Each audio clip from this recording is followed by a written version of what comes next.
everyone. As you can see, we're unloading a load of yellow peas that we just took off the field, putting it into a 5,000 bushel bin here. So you can see in the background there's those two hopper bottom cones that we moved in the other video.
We seeded Amarillo yellow peas down in our one field. This is the first time we ever grow them, and we sprayed them with Viper. Then we sprayed them twice for fungicide, and it kept them nice and healthy, and it seems to have paid off.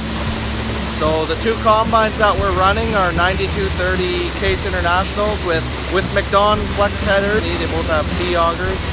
We're not running the wagon today just because we're trying to auger these peas as little as possible, try not to break the seed coat. They're going to Roquette by Portage La Prairie, Manitoba.